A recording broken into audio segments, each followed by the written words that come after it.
మన క్రైస్తవ సమాజం గురించి మనం మాట్లాడుకున్నప్పుడు, నేను సాధించనిది, నేను చేయలేనిది సంఘం చేయాలి, నాలో లేనిది సంఘంలో కనబడాలి, నేను సాధించినది సంఘం సాధించాలి, నాలో ఉన్న లోపాలు సంఘంలో కనబడకూడదు అనే ఒక దృక్పథం క్రైస్తవ సమాజంలో విరివిగా కనిపిస్తుంది. కానీ ఇది ఎంతవరకు సమంజసం అనే ప్రశ్న మనం వేసినప్పుడు ఇది ఏమాత్రం కూడా సమంజసం కాదు. ఇది న్యాయపూర్వకమైన ఆలోచన కాదు అని చెప్పడానికి ఇష్టపడుతున్నాను. అంటే మనలో ఉన్న లోపాలు, లేకుంటే మనం సాధించాలనుకున్నది, మనలో కనబడాలనుకున్నవి సంఘంలో కనబడాలి, సంఘం చేయాలి, సంఘం సాధించాలి, సంఘంలో అటువంటి లోపాలు ఉండకూడదు అని అనుకోవడం అనేది తప్పైన ఆలోచన. కారణం ఏంటి అంటే, మనము సంఘము వేరువేరు కాదు. We cannot separate us from the church. Church is not different to us. We are the church. మనం ఎప్పుడు కూడా అదే చెప్తాం కదా, we are the church. వ్యక్తిగతంగా మనం సాధిస్తామో, వ్యక్తిగతంగా మనం ఏదైతే సాధన చేస్తామో అదే సంఘంలో కూడా కనిపిస్తుంది. ఎస్ అవును, మనం ప్రార్థన పూర్వకంగా ఉంటే సంఘం కూడా ప్రార్థన పూర్వకంగా ఉంటుంది.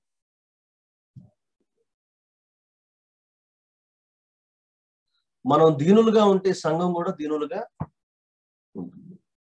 If we are humble, the church will be humble. If we are prayerful, the church will be prayerful. If we are holy, the church will be holy.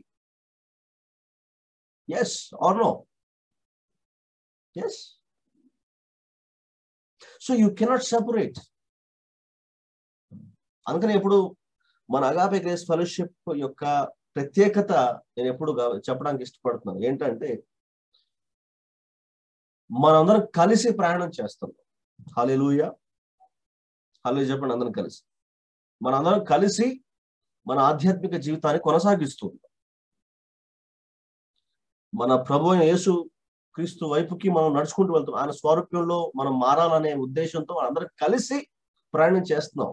బహుశా మనలో కొంతమంది కొంచెం దూరం, మనకంటే కొంత దూరంగా ఉన్నారు, కొంతమంది వెనక ఉన్నారేమో, కానీ అందరం కలిసి ప్రయాణం మాత్రం చేస్తున్నాం. ఇశ్రాయేల్ ప్రజల్ని ఎలాగైతే మోషే నడిపించాడో, మోషే వెనకాలే కొంతమంది ఉన్నారు, కానీ అందరూ వెనకాలే ఉన్నారేంటి? కాదు, మోషే కొంత దూరంలో ఉన్నారు, కానీ అందరూ కూడా మోషేనే వెంబడిస్తున్నారు కదా. అలా యేసు ప్రభువుని మనందరం కూడా వెంబడిస్తున్నాం. కానీ మన the degree of our journey, మనం ఏ స్థాయిలో ఉన్నాం, లేకుంటే ఏ ప్లేస్ లో ఉన్నాం అనేది ఆ విషయంలో వ్యత్యాసం అనేది ఉంటుంది. కానీ మనందరం కూడా కలిసి మనం ప్రయాణం చేస్తున్నాం.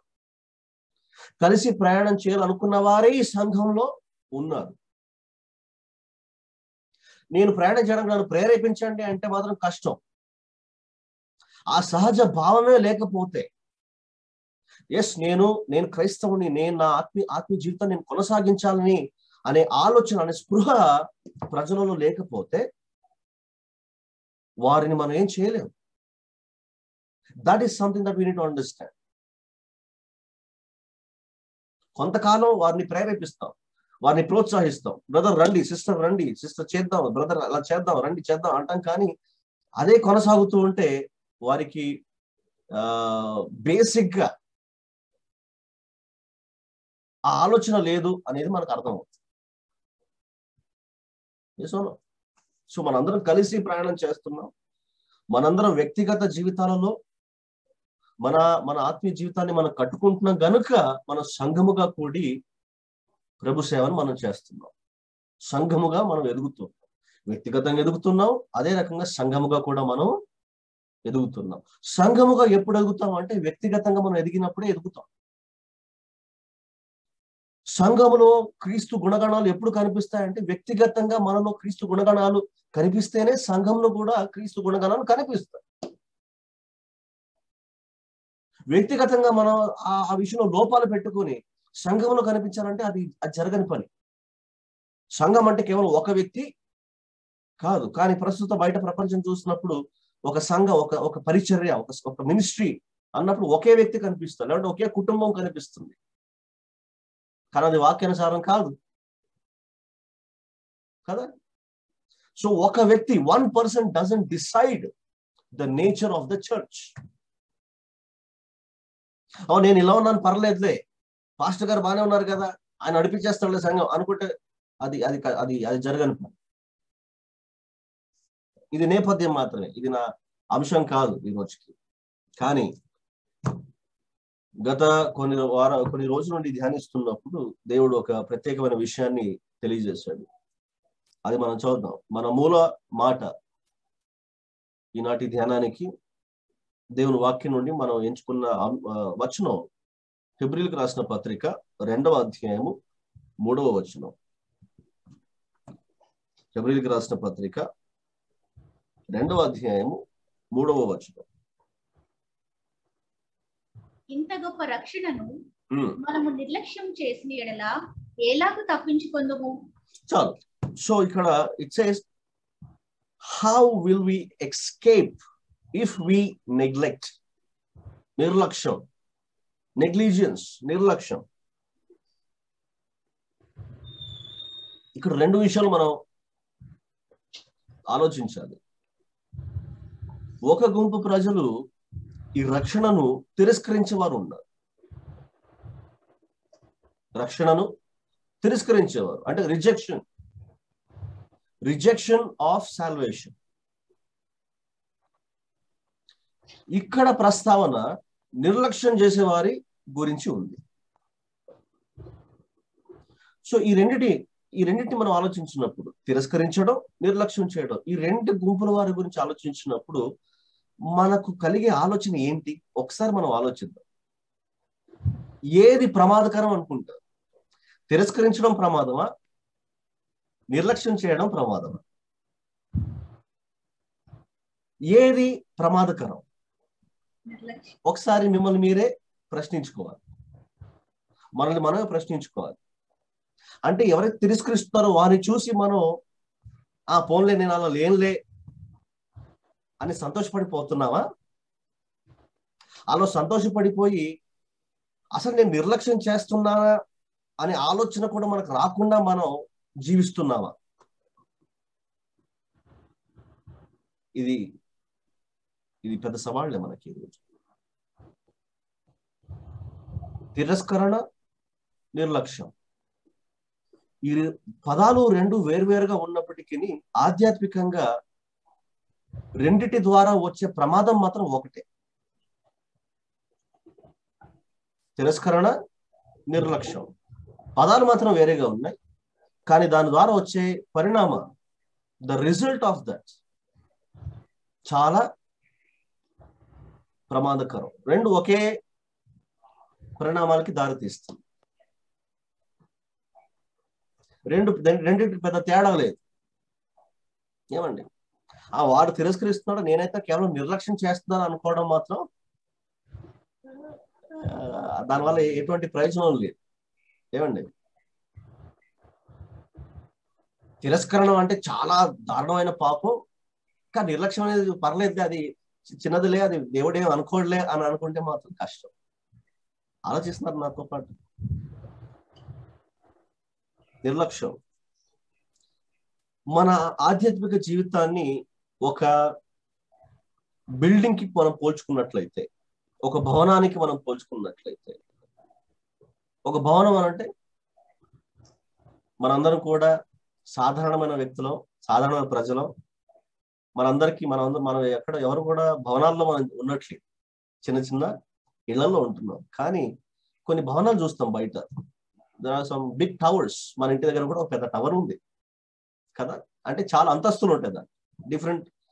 there are so many floors in that tower or in that apartment we can say కదా. సో ఇక్కడ వాడిన పదం నిర్లక్ష్యం అన్నప్పుడు ఒక భవనాన్ని కట్టేటప్పుడు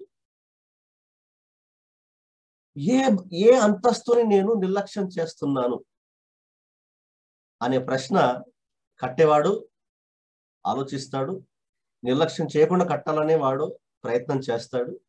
ఇక్కడ మన పోలిక, మన క్రైస్తవ జీవితం ఈ భవనానికి పోలికగా ఉంది కాబట్టి, మనం చేసుకున్నాం కాబట్టి, మనల్ని మనం అడగాల్సిన ప్రశ్న, ఏ అంతస్తుని మనం నిర్లక్ష్యం చేస్తున్నాం? ఒకసారి మనం అడుగుదాం.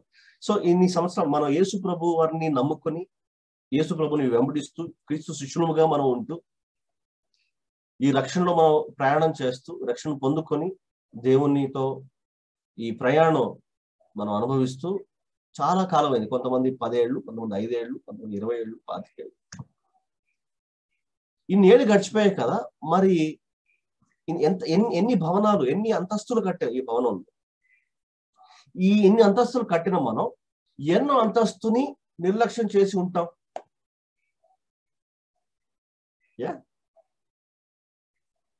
Which floor do you think we might have neglected? బహుశా నేను 10వ అంతస్తు నేను నిర్లక్ష్యం చేసి ఉంటానేమో అని ఒకసారి వెళ్ళి అక్కడ మనం చెక్ చేసుకుంటాం. సాధారణంగా ఆత్మీయత పట్ల ఆసక్తి ఉన్న క్రైస్తవులు తరచుగా వెళ్ళి వారి ఆధ్యాత్మిక జీవితాన్ని పరిశీలిస్తారు, జాగ్రత్తగా గమనిస్తారు. ఎక్కడైనా ప్రమాదకరమైన సూచన ఏమైనా కనిపిస్తున్నట్లయితే వెంటనే దాన్ని వెళ్ళి సరి చేసుకుంటారు. అది మనందరం చేస్తాం. కానీ ఈ రోజు మనతో దేవుడు మాట్లాడబోతున్న విషయాలు వేరే ఒకటి. కానీ మనందరం చేస్తున్నాం. ఎక్కడ మనం దేవునికి ఇచ్చే విషయంలో కానీ, దేవుని పరిచయంలో మనం పాల్గొనే విషయంలో కానీ మనం చాలా నమ్మకంగా, ఎక్కడైనా నిర్లక్ష్యం చేసి, ఎక్కడైనా మనం ఒక దగ్గర రానప్పుడు, ఏమండి మనం కూడా ఈ కోవిడ్ కన్నా ముందు ఏదైనా పరిచర్య పనులు ఉన్నప్పుడు కొంతమంది బ్రదర్స్ కానీ సిస్టర్స్ కానీ వేరే వేరే కారణాలు బట్టి వచ్చేవారు కాదు. కానీ నెక్స్ట్ టైం ఏదన్నా అలాంటి ఒక కార్యక్రమం వచ్చినప్పుడు వెంటనే ఎక్కువ సమయాన్ని కేటాయించేవారు. సో దాన్ని బట్టి మనకి ఏం అర్థమవుతుంది అంటే, ఒక అంతస్తు ఎక్కడో నిర్లక్ష్యమైందో, లేకపోతే సమయం దొరకలేదు వేరే వారి కారణాలను బట్టి. కానీ మరొక అవకాశం వచ్చినప్పుడు వెంటనే వారు ఎక్కువ సమయాన్ని కేటాయించడానికి సిద్ధపడ్డారు. అంటే ఎంత ఆసక్తి వారికి. సో చాలా సంతోషం, చాలా మంచి విషయం.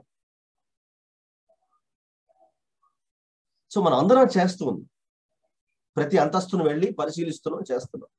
కానీ హెబ్రీ 2వ అధ్యాయం 3వ వచనం మనం చదివాం కదా, నిర్లక్ష్యం చేస్తే మనం చాలా ప్రమాదం అనే విషయం అక్కడ దేవుని భక్తుడు చెప్తూ ఉన్నాడు. కానీ నెక్స్ట్ అధ్యాయంలోకి మనం వెళ్తే, if we turn to next chapter of the same book, next అధ్యాయంలోకి వెళ్తే 3వ అధ్యాయం 12, 13, 14 ఈ 3 వచనాలు మనం చదువుతాం. హెబ్రీకి రాసిన హెబ్రీ 3:12 నుండి చదువుతున్నారు, చూసుకోండి. సహోదరులారా, జీవము గల దేవుని విడిచిపోవునట్టి విశ్వాసము లేని దుష్ట హృదయము మీలో ఎవని యందైనను ఒకవేళ ఉండునేమో అని జాగ్రత్తగా చూచుకొనుడి. నేడు మీరాయన శబ్దమును వినిన ఎడల కోపము పుట్టించినప్పటి వలె మీ హృదయములను కఠినపరచుకొనకూడని ఆయన చెప్పెను గనుక, పాపము వలన కలుగు భ్రమ చేత మీలో ఎవడును కఠినపరచబడకుండునట్లు నేడు అనబడు సమయముండగానే ప్రతిదినమును ఒకరినొకడు బుద్ధి చెప్పుకొనుడి. ఏలయనగా మొదట నుండి మనకున్న దృఢ విశ్వాసము అంతము మటుకు గట్టిగా చేపట్టిన ఎడలని క్రీస్తులో పాలివారమై ఉండుము. ఇక్కడ మనకు కావాల్సిన వచనం దొరికింది. 15వ వచనంలో ఉన్న మాట మరొకసారి చదువుదాం. దానికంటే ముందు ఇక్కడ 3వ అధ్యాయంలో 12, 13, 14లో మనం ఎలా క్రీస్తులో మనం ఎటువంటి స్థానంలో ఉన్నాం, ఏ రకంగా మనం దీవించబడ్డాం, ఏ స్థాయిలో ఉన్నాం ఇప్పుడు అనే విషయంలో మాట్లాడుకుంటవచ్చు. 15వ వచనంలో మాత్రం ఏలయనగా తర్వాత ఏంటన్నమాట, మొదటి నుండి మనకున్న దృఢ విశ్వాసము అంతము మటుకు గట్టిగా చేపట్టిన ఎడలనే క్రీస్తులో పాలివారమై ఉండుము. మొదట నుండి మనకున్న దృఢ విశ్వాసం, మొదట నుండి. సో దేవుని భక్తుడు ఎక్కడ పరిశీలించమంటున్నాడు? ఏ అంతస్తును పరిశీలించమంటున్నాడు? ఏ అంతస్తు? రెండో అంతస్తు కాదు, మూడో అంతస్తు కాదు, నాలుగోది కాదు, 10వ కాదు, 25వ కాదు. ఉన్నాయో మనకు అన్ని అంతస్తులు, దాన్ని బట్టి దేవునికి స్తోత్రం. కానీ దేవుని భక్తుడు చెప్తున్నాడు, మొదట నుండి మనకున్న మొదట నుండి. ఇంగ్లీష్ లో ఆ మాట ఎలా ఉంది? If we hold the beginning of our confidence set fast unto the end, అంతము వరకు మనకు మొదటి నుండి ఉన్న. అంటే ఎక్కడికి వెళ్ళమంటున్నాడు? ఏ అంతస్తుకు వెళ్ళి పరిశీలించమంటున్నాడు అంటే ఫస్ట్ ఫ్లోర్ కూడా కాదు, ఫౌండేషన్, పునాదులకు వెళ్ళి పరిశీలించు. Go check the foundation. పునాదుల దగ్గరికి వెళ్ళి పరిశీలించు. అక్కడ ఏమన్నా క్రాక్స్ వచ్చాయా? జాగ్రత్త చూసుకో. మార్త కూడా యేసుప్రభు అదే చెప్పారు. మార్త నువ్వు చాలా విషయాల గురించి నువ్వు తొందరపడుతున్నావు, చాలా విషయాల గురించి ఆలోచిస్తున్నావు, వేరే విషయాల గురించి ఆలోచిస్తున్నావు. ఓకే, అవన్నీ మంచివే, అవన్నీ మంచివని కాదనట్లేదు యేసుప్రభు వారు కూడా. ఆ తర్వాత బహుశా యేసుప్రభు వారు కూడా భోంచేసే ఉంటాడు అక్కడ ఆ ఇంట్లో, వారి ఇంట్లో. కానీ అది చెడ్డది అని అనట్లేదు. ఈ రోజు వర్తమానం కూడా అవన్నీ మనం ఏదైతే పరిశీలిస్తున్నామో అవన్నీ కూడా చెడ్డవి కావు. కానీ ఆ తర్వాత యేసుప్రభు ఏం చెప్పారు మార్తాకి? మరియా అయితే ఏం చేసింది? మరియా ఉత్తమమైన దానిని she shows the best. Only one thing is needful. ఒకటే అవసరమై ఉన్నది, అవసరమైనది ఒకటే. ఏంటది? ఇక్కడ గ్రంథకర్త చెప్తున్న విషయం, మొదటి నుండి మనకున్న దృఢ విశ్వాసం, ద ఫౌండేషనల్ ఫెయిత్. ఒక దేవుని భక్తుడు జార్జ్ ముల్లర్ గారు అంటారు, విశ్వాసానికి ఒక లక్షణం ఉందంట. విశ్వాసం ఎప్పుడు పనిచేస్తుంది తెలుసా? ప్రశ్న. విశ్వాసం ఎప్పుడు పనిచేస్తుంది? when does the faith work? when does faith work? విశ్వాసం ఎప్పుడు పని చేస్తుంది అని అంటే సమాధానం చెప్తాడు, ఏమండి? సందేహించుకున్నప్పుడు. ఓకే, కరెక్ట్, అన్ని కూడా కరెక్ట్ అయిన ఆన్సర్లే. కానీ జార్జ్ ముల్లర్ గారి మాటల్లో విశ్వాసం ఎప్పుడు పనిచేస్తుందంటే దాన్ని పనిలో పెట్టినప్పుడు, దాన్ని ఆచరణలో పెట్టినప్పుడు. Faith works when you put it to use. ఏమండి? It works only when you use it. Many people have faith in God. Many people say that I believe God. Many people say that I believe Jesus Christ. యేసు ప్రభువుని నమ్ముతున్నాను, దేవుని నమ్ముతున్నాను అని అనేవారు చాలా మంది ఉన్నారు. క్రైస్తవ సమాజంలో కూడా కోకొల్లల మంది ఉన్నారు క్రీస్తుని ప్రేమిస్తున్నారని చెప్పుకుని తిరిగేవారు. కానీ వారంతా ఎక్కడ ఉన్నారు? యేసు చాలా దూరంగా ఉన్నారు. ఏమండి? ఆరాధనకు రారు, వాక్య ధ్యానానికి రారు, ప్రార్థనలకు రారు. ద పాయింట్ ఈస్, దేవుణ్ణి ప్రేమిస్తున్నాను, దేవుని పైన విశ్వాసం ఉంచాను అని చెప్పుకుంటే మాత్రం అది సరిపోదు. అలాంటి వారు చాలా మంది ఉన్నారంటున్నారు. విశ్వాసం ఎప్పుడు పెరుగుతుంది? విశ్వాసం మనం ఎప్పుడు దృఢంగా ఉంటాం, ఎప్పుడు దృఢంగా మనం అవుతాం, ఎప్పుడు స్థిరపడతాం అంటే మనం దాన్ని ఆచరణలో పెట్టినప్పుడు. అది చిన్నది కావచ్చు, ఆవగింత విశ్వాసం కావచ్చు, దాన్ని మనం ఏం చేయాలంటే దాన్ని మనం పనిలో పెట్టాం. We need to start using it. It can be as small as a mustard seed, but you start using it so that you grow in faith, so that you see faith in action. Your faith will be activated only when you use it. It can be so small. Don't worry about the degree of faith. విశ్వాసం ఏ స్థాయిలో ఉందో అది అప్రస్తుతం. ఎంత ఉంది? చిన్న విశ్వాసం ఉందా? దాన్ని పనిలో పెట్టినప్పుడే విశ్వాసంలో అతను స్థిరపడతాడు. Yes, there are few weak Christians who are weak in faith. Christians who are weak in faith. బలహీనంగా ఉన్న క్రైస్తవులు అంటే విశ్వాసంలో బలహీనంగా ఉన్న క్రైస్తవులు చూడడానికి పుష్టిగా ఉంటారు, కానీ విశ్వాసంలో మాత్రం బలహీనంగా ఉండేవారు కూడా ఉన్నారు. వారికి మేబీ మనకంటే లేకుంటే మీకంటే కొంచెం తక్కువ విశ్వాసం ఉండొచ్చు, కానీ వారు దాన్ని ఆచరణలో పెట్టినప్పుడు వారు కూడా ఎదగడానికి అది తోడ్పడుతుంది. అలా ఇక్కడ భక్తుడు చెప్తున్నాడు, మొదట నుండి మనకున్న దృఢ విశ్వాసము ఏం చేయాలంటే సిస్టర్ చదవండి అది ఆ మాట. మొదటి నుండి మనకున్న దృఢ విశ్వాసము అంతము మటుకు గట్టిగా చేపట్టిన ఎడలని క్రీస్తులో పాలివారమై ఉండుము. చూసారా, క్రీస్తుతో పాటు యోహాను 15 మనం చాలాసార్లు మనం మాట్లాడుకున్నాం, 14, 15, 16 అన్ని కూడా ఆయనతో పాటు మనం అంటకట్టబడి ఉండాలి. ఎప్పటి వరకు మనం అంటకట్టబడి ఉంటాం అంటే ఇప్పుడు సిస్టర్ చెప్పినట్టు ఆయన ఎప్పుడు పాలివారం అవుతాం మనం అంతము వరకు. అంటే దాని మనకు ఒకటి అర్థమవుతుంది ఇక్కడ ఏంటంటే, మొదట నుండి మనకున్న దృఢ విశ్వాసాన్ని నిర్లక్ష్యం చేసినప్పుడు లేదా ఇక్కడ ఉన్న మాటల్లో గట్టిగా పట్టుకొనప్పుడు ఏం జరుగుతుందంట, అక్కడి నుండి మన పతనం లేదా మనం వెనకడు వేయడం ప్రారంభం అవుతుంది. We start to fall when we start to neglect the foundational truths. ప్రాథమిక దేవుని సత్యాలను మనం నిర్లక్ష్యం చేసినప్పుడు, వాటిని మనం మర్చిపోయినప్పుడే మన పతనం అనేది ప్రారంభం అవుతుంది. వీళ్ళంతా ఈ భక్తులు ఈ రాసిన మాటలన్నీ కూడా వారికి ఇంకే పెద్ద పెద్ద విషయాలు తెలియక ఇవన్నీ రాశారనుకుంటున్నారా? కాదే,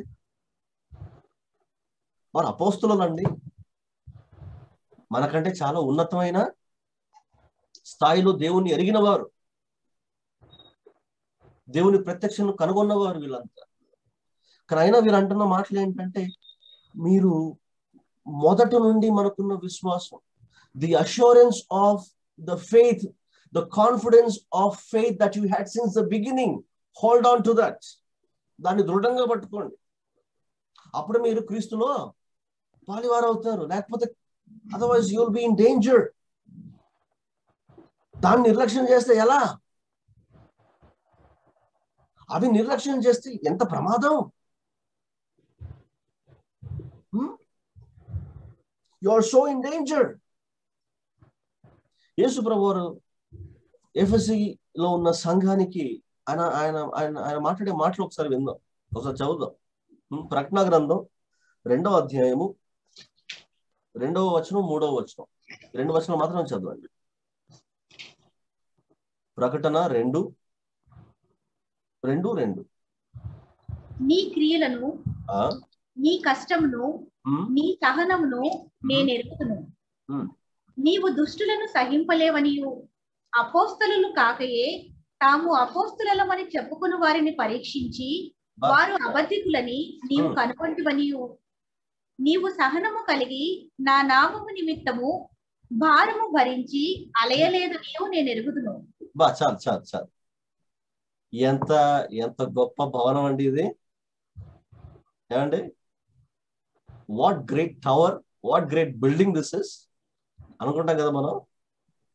దీనికంటే ఇక మించిన ఇంకా భవనం ఇంకొకటి ఉండదు. కేవలం ఆత్మీయ జీవితాన్ని కొనసాగించే వారు మాత్రమే కాదు, మనలాగా కింద మీద పడి కొనసాగిస్తాం మనం. అలా జస్ట్ వీళ్ళు అలాంటి వారు కాదు, వీళ్ళు ఇంకా చాలా ఉన్నతమైన వాళ్ళు. ఏం చేస్తారు, అబద్ధ బోధకులను వీరు కనిపెడుతున్నారు, వారిని గుర్తిస్తున్నారు, ఇది తప్పు అని చెప్పి. అంటే విచక్షణలు కూడా వీరు చాలా పరిణితి చెందినవారు. They are matured in discernment as well. సహనము, చాలా సహనం కలిగిన వారు కదా. వీరి సత్క్రియలు యేసు ప్రభు బాగా ఎరిగి ఉన్నాడు. మనం అనుకుంటాం ఇవన్నీ చూసినప్పుడు చాలా, అంటే వీళ్ళంతా హలో ఒకసారి గమనించండి, వీరి భవనం ఎలా కట్టారు, ఎన్ని అంతస్తులు, మేబీ బహుశా 58, 80 అంతస్తులు కట్టేసారేమో వీళ్ళు. ఏమండి, కానీ 3వ వచనం సిస్టర్ ఏమంటున్నారు చదవండి. 3 కాదు 4వ వచనం. అయినను మొదట నీకుండిన ప్రేమను నీవు వదిలితివని నేను నీ మీద తప్పు ఒకటి మోపవలసి ఉన్నది. అయినను నువ్వు 80 అంతస్తులు కట్టు, నువ్వు ఎన్ని అంతస్తులను కట్టు, కానీ నాకు మాత్రం నీ మీద ఒక నేరము మోపవలసిన అవసరం వచ్చింది. I have one complaint against you. What is that complaint? That you have lost your first love. First, again, our words of synonyms. Foundation, starting, first, primary, ఇవన్నీ కూడా చాలా దగ్గర ఉన్న మాట. మరలా మన మాట వచ్చేసిందా? అయినను నీవు నీ మొదటి ప్రేమను, ఎలా ఉందన్నమాట సిస్టర్? నా దగ్గర తెలుగు బైబిల్ లేదు, చదువు. అయినను మొదట నీకుండిన ప్రేమను నీవు వదిలితివని మళ్ళా మన అంశం నిర్లక్ష్యం. వీళ్ళేం నిర్లక్ష్యం చేశారు? మొదటి ప్రేమను. నిన్న కూడా మన ఆదివారపు ఆరాధనలో మనం ధ్యానించిన మాట కూడా అదే కదా, అదే అంశంలో మనం ధ్యానించాం. ప్రేమపూర్వకంగా మనం చేసే ఏ క్రియ అయినా కానీ సఫలం అవుతుంది, దానికి తగిన ప్రతిఫలం అనేది వస్తుంది. ఒత్తిడికి గురై బలవంతంగా మనం ఏదైనా చేసినప్పుడు దానికి దానివల్ల ఎటువంటి లాభం ఉండదు, అది ఎటువంటి మేలు మనకు చేయదు అనే విషయాన్ని మనం ధ్యానించాం నిన్న. ఈరోజు కూడా అదే ప్రస్తావన. ప్రేమ లేకుండా, మొదటి ప్రేమ లేకుండా ఎన్ని చేసినా కూడా ఒత్తిడితో చేసినట్టుగా, బలవంతంగా చేసినట్టుగా, ఒక పనిగా, ఒక డ్యూటీగా చేసినట్టుగా, ఒక 9 to 5 జాబ్ లాగా చేసినట్టుగా ఉంటుంది. ఇది మన క్రైస్తవులను మనం దీన్ని గుర్తించాలి. మనం ప్రాథమికంగా మనం క్రైస్తవులు, ప్రాథమికంగా మనం దేవుని బిడ్డలు. ఆ తర్వాతే మనం ఇక ఏదైనా మనకున్న బాధ్యతలు ఏదైనా కానీ. ఏమండి? First we are God's people. Our responsibility is first towards the Lord. మన ప్రాథమిక బాధ్యత ఎవరి పట్ల ఉంటుందంటే దేవుని పట్ల మాత్రమే ఉంటుంది. ఆ తర్వాత మిగతా విషయాలు వస్తాయి.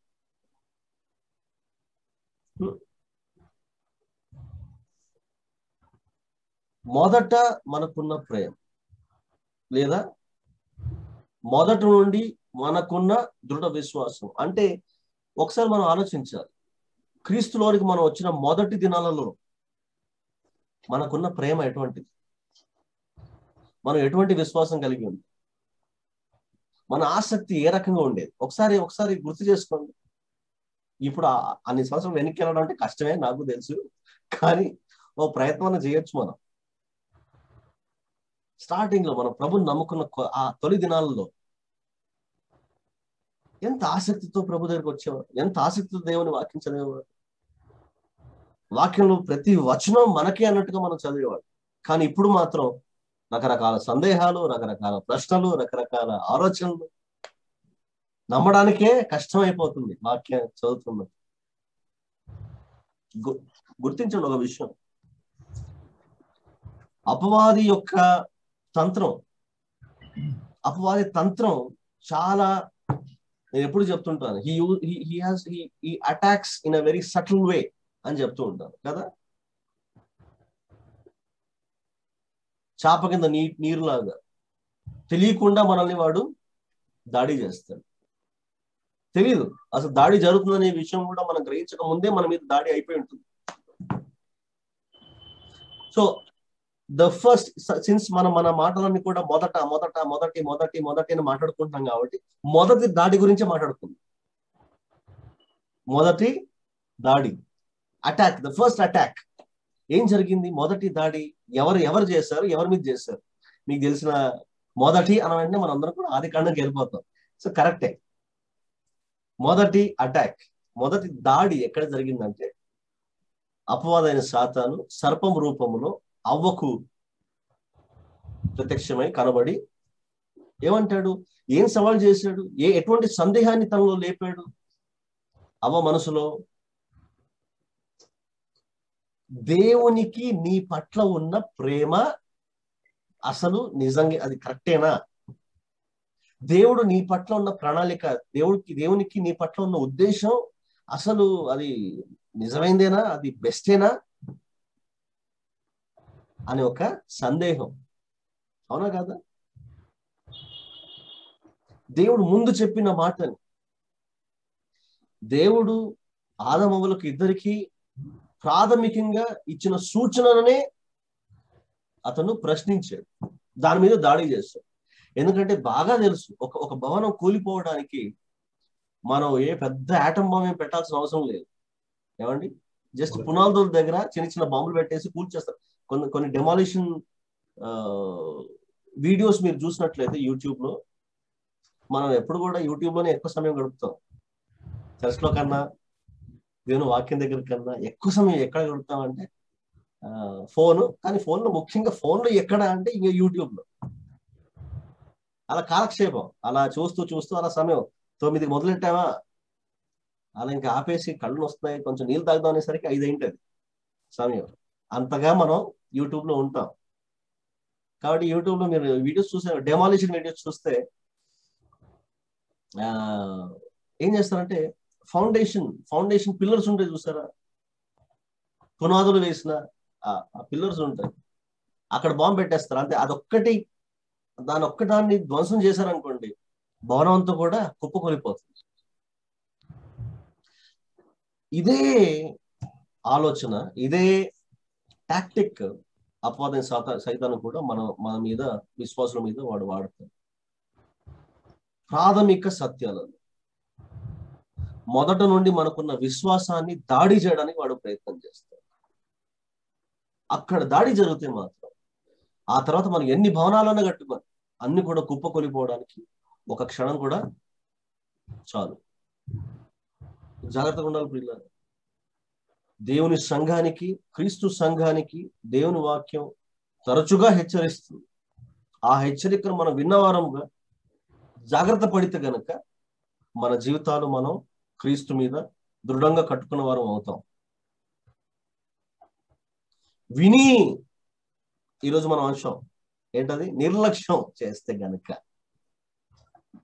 మనం దేవునిలో పాలి భాగస్వాములం అవ్వలేము. We cannot be partakers with Christ if we neglect. యూదా పత్రిక చాలా పెద్ద పత్రిక కదా. యూదా పత్రిక ఎన్నో అధ్యాయం చదువుదాం? ఒకే అధ్యాయం ఉంది, 21వ వచనం చదువుదాం. యూదా పత్రిక 21వ వచనం. ప్రియులారా, మీరు విశ్వసించు అతి పరిశుద్ధమైన దాని మీద మిమ్మల్ని మీరు కట్టుకొనుచు, పరిశుద్ధాత్మలో ప్రార్థన చేయుచు, నిత్య జీవార్థమైన మన ప్రభువుకు యేసుక్రీస్తు కనికరము కొరకు కనిపెట్టుచు, దేవుని ప్రేమలో నిలిచినట్లు కాచుకుని ఉండుడి. ఒకసారి ఆలోచించండి. ఈ దేవుని భక్తుడు, ఈ అపోస్తలుడు క్రీస్తును, యేసు ప్రభు వారిని 30 సంవత్సరాలు రాత్రింబగలు చూశాడు. సహోదరుడు, యేసు ప్రభు సహోదరుడు, క్రీస్తును ప్రతి క్షణం గమనించిన వాడు ఈ భక్తుడు.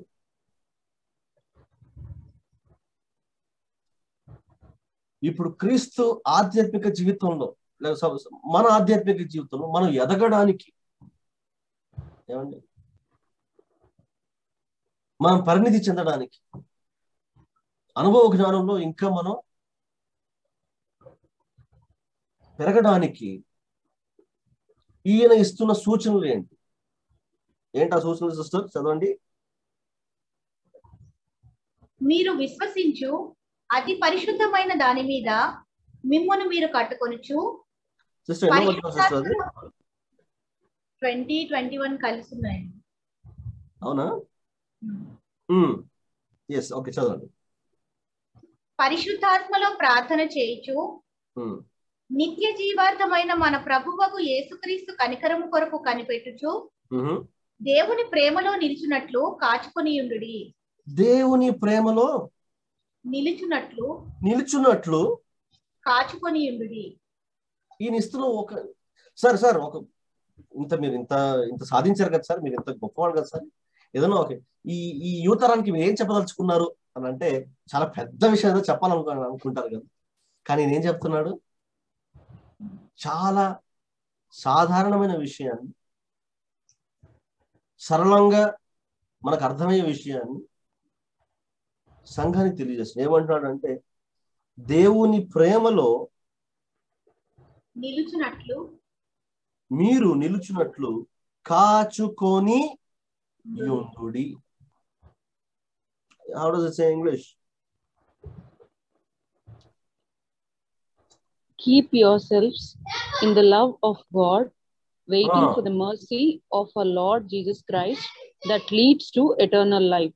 Keep yourselves in the love of God. Why should you keep yourselves in the love of God? 20th verse. But you, in order beloved, to build up yourselves. In order to build up.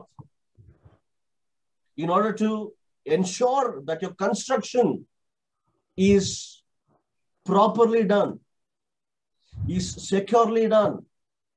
What you should do, you ensure first that you keep yourselves, that you hold on to, that you hold firmly,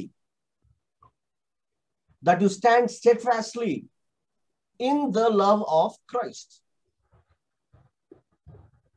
That is the most important thing. That's what he's saying.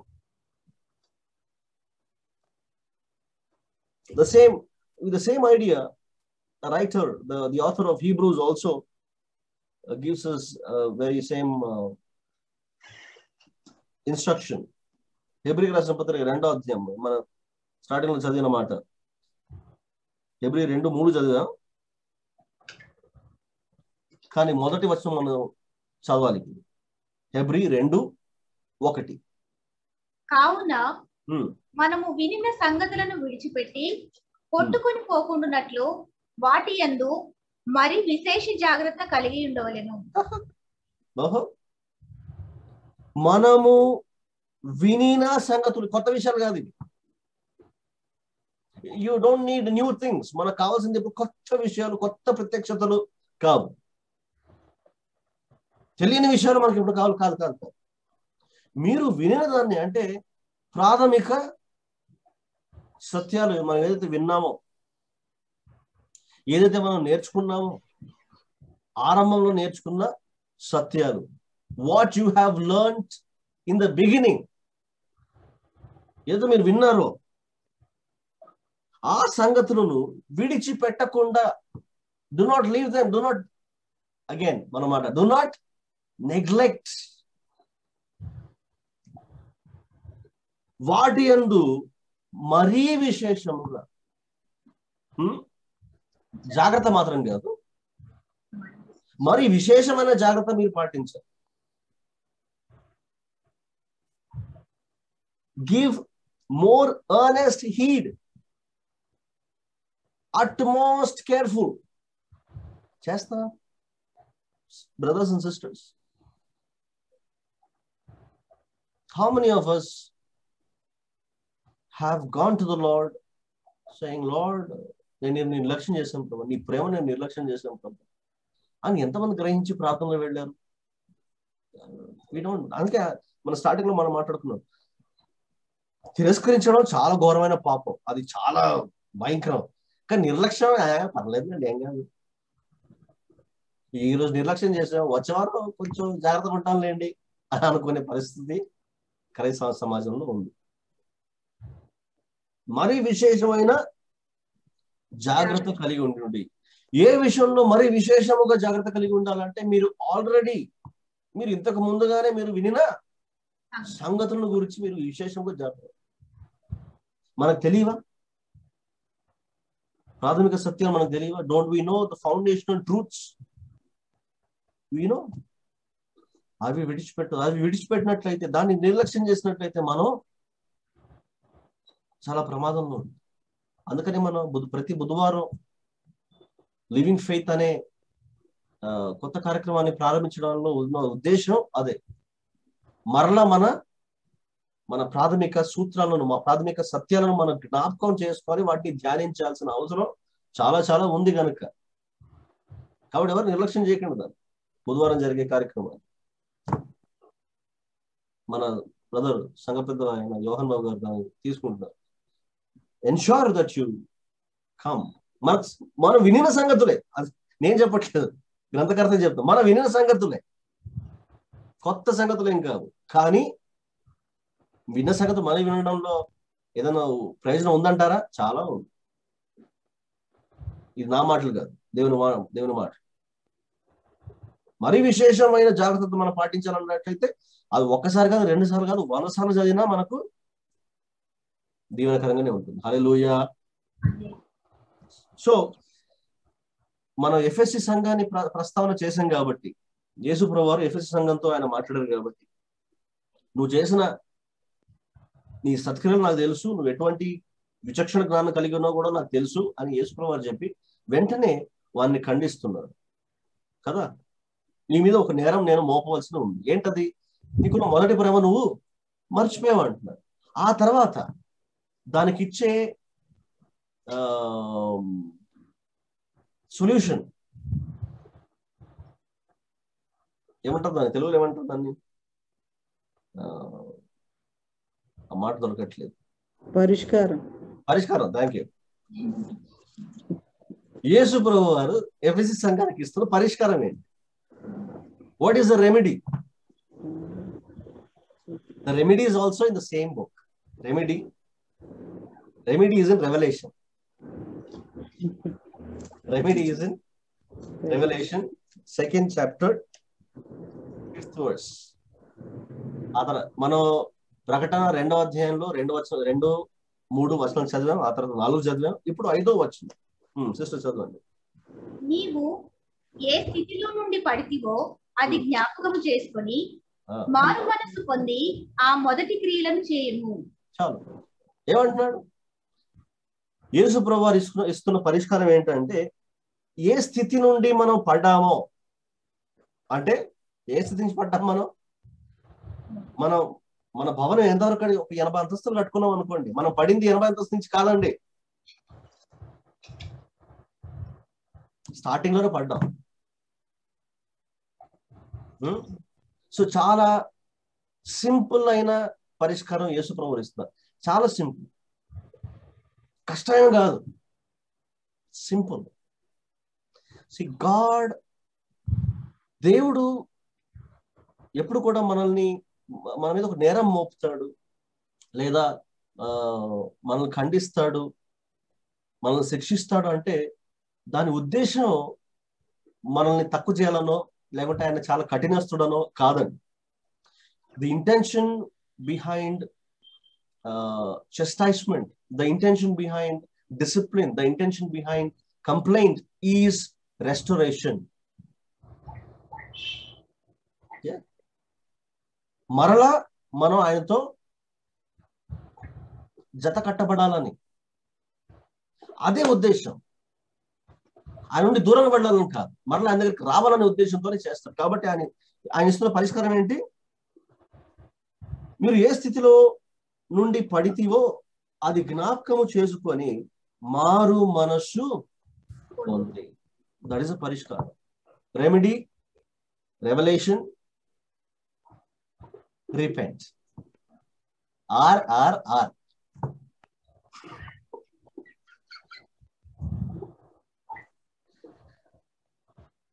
నవ్వుతున్నారు. RRR ఎక్కడో చూస్తాను, ఇక్కడే చూస్తున్నాం. Remedy, revolution, repent. What is the remedy? పరిష్కారం ఏంటి? మారు మనసు పొందడం, పశ్చాత్తాపం చెందడం. అదే పరిష్కారం.